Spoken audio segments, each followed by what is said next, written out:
Today we'll talk about how can you fix this problem or know how you can do that on your Toca Word app. So all you have to do, so you just click here on settings here.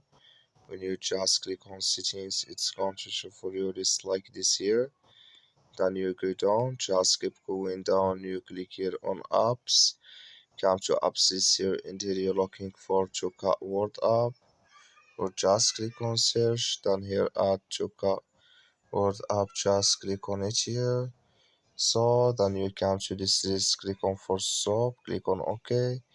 Then you go down, just click here on storage here.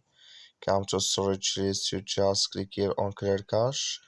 Then all you have to do now, so you just go to your Play Store, click here on Play Store here.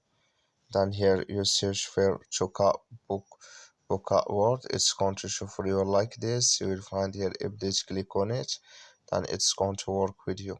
That's all you have to do. Thank you for watching. Don't forget to support us by liking, subscribing.